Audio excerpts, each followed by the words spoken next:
Tierzoo?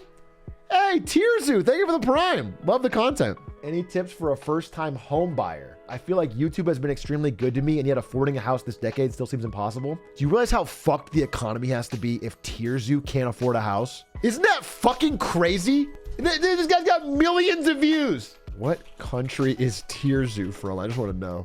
Oh, you're American. Okay.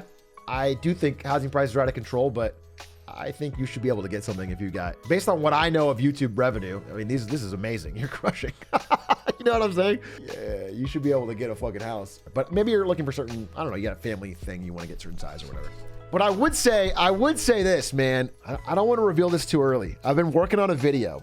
I'll just tease it. I had somebody reach out to me after I mentioned offhandedly some stuff I'd heard about fraud in real estate. Somebody who's pretty high up, who knows people high up at realtors and brokerages, who reached out to me and confirmed a lot of what I'd been hearing, and some of what I heard shocked me. I truly feel like a lot of the broad numbers we see are very massaged. I don't want to go into it because I think it's going to be a video, but I'll say one thing. Like 2020 to 2022, boom time era, everybody going to markets like Florida, Texas, whatever. As you guys may or may not know, companies like BlackRock bought a ton of homes. It was like if you were an average person trying to buy a house, you had to compete against an all cash offer from BlackRock. Now, for some strange reason, perhaps sensing that prices might be soon to fall, BlackRock and companies like it have become net sellers. And they are still proclaiming that things all look good. But it feels to me like they are trying to get ahead of what I think is, in some markets, a pretty serious storm. So that's what I think, and that's my thesis, and that's what I'm studying. And if you know more about it, or you work in the industry and want to talk to me, please feel free to DM. I will happily take your call. I'd love to ask further questions. Anyway, so what I would say is if you are buying right now in a hot market, I would be careful. To be honest, I would be careful. And again, what the fuck do I know? But I'm just telling you, everyone will tell you two things. They'll tell you prices always go up, so don't worry about it. And they'll tell you, marry the property, date the rate.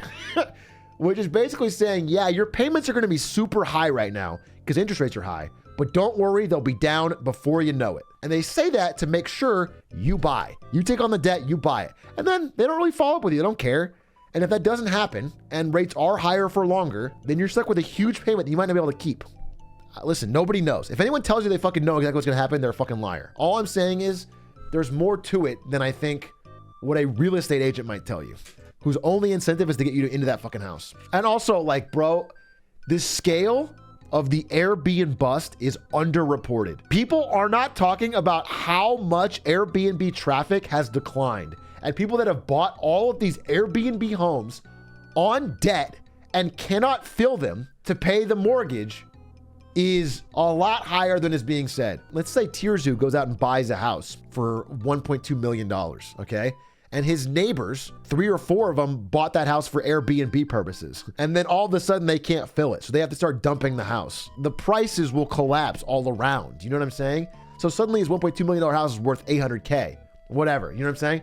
So people that are buying right now are the ones I'm most scared of. People that's most at risk. Listen, Tierzoo, here's the thing. End of the day, you make great content. And if you're going to live in the house for a long time, don't stress about it too much. I'm not trying to, don't make your decision based on me. I'm just telling you what I've been hearing honestly. That's what my honest opinion. I have no stake in it.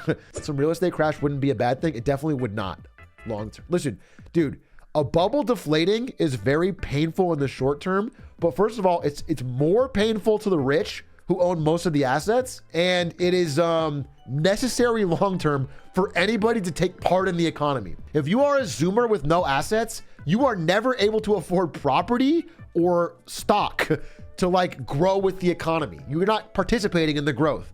You are an outsider making only wages while all the growth goes. Like, if there isn't some sort of deflation in the fucking massive asset bubble, we become feudalism, bro.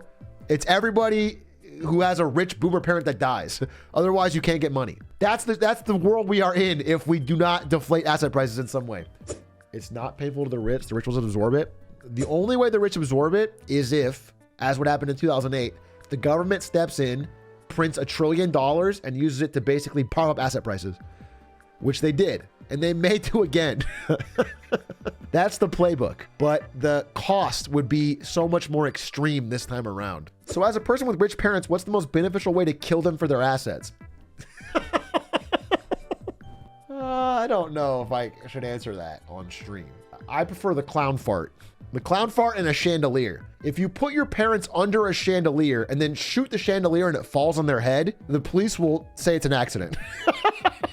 And they'll not investigate. All guards nearby will say that's an accident, and like within fucking 5 minutes, they'll carry the body bags and be on their way. So that's probably my best suggestion, is a chandelier. If the economy does crash, interest rates for houses remain high, making it difficult still to buy a house. A high interest payment, like a 7% interest payment, but on a much lower cost of house, is not such a bad payment. If a house costs $400,000 or whatever, and you got 7% mortgage, that's fine. Whenever the house is inflated to 800 grand or $1 million and you have a 7% mortgage, that's when the payments get huge. Do you know what I'm saying? Back in the 80s, interest rates were as high as 18, 19%, but boomers could still buy houses because the actual cost of the house was way lower. Now we have the worst of both worlds. Right now is the worst housing ever, which is huge interest payments and a huge base cost of the house. Right now is the worst it's ever been. There has not been a worse time, I think, in like American history for like a regular person to buy a house. The worst it's ever been yet. Actually, it can't get much worse because wages haven't gone up enough. People can't afford. See, what happened right now is that like over half of America that has a house is locked in to like a 2 to 3% interest rate that they got back in 2021 or earlier. And so they don't want to move. They actually can't move. My parents have this. My parents thought about moving to a different house in Arizona, but they can't do it because they're in a mortgage that's like 3% low payment. And if they move and they sell their house, even if they got a good price for it, whatever house they'd buy next would go to a 7%, 8% payment. So the payment would like double. So like nobody can move. And that is why, like, if you're a realtor, get a new job. I don't want to be mean, but if you are right now like studying to be a realtor, I would say be very fucking scared. Right now, the number of transactions happening in real estate has dropped to nothing. I mean, people can't buy and sell houses right now. Nobody wants to sell and nobody can afford to buy. So like you only make money as a realtor when somebody buys or sells a house. Is it the same for commercial real estate? Commercial real estate is different, and commercial real estate is kind of dope because the average family doesn't get hurt. Commercial real estate is like office buildings that can't get filled because nobody wants to work in offices in big cities as much. Like there's just so many office buildings that are empty. And the losers there are just banks and rich people. So it's kind of hype, though it probably will lead to some sort of bailout, which is cringe. What do realtors even do? Like they sell a house, you know, like they'll like do the open house, show everyone the house, do the walkthrough, talk about it, find somebody interested, explain why it's cool. They just handle it. They're like middlemen. Yeah. But yeah, people hate on middlemen too much because nobody wants to do the work usually. So there's something there. It's like, I think middlemen for a lot of businesses should exist. They just, sometimes they get paid too much. The problem is like we have too many realtors. We can't support that many realtors because there's no houses being transacted. But I do know that realtors and the loan people, you know, like Quicken Loans people and Loan Depot, and they'll all tell you that don't worry about it. I know your payments are high right now, but interest rates are going to go down any day now, and then you can refinance and get a lower payment. And they are talking out of their ass. They don't know better than anyone else. This could happen, could also not happen. If you can't afford the payment when you get it, don't do it. If you cannot afford whatever payment you're getting whenever you take out the loan, don't be like, it'll be fine, it'll go down. That's dumb.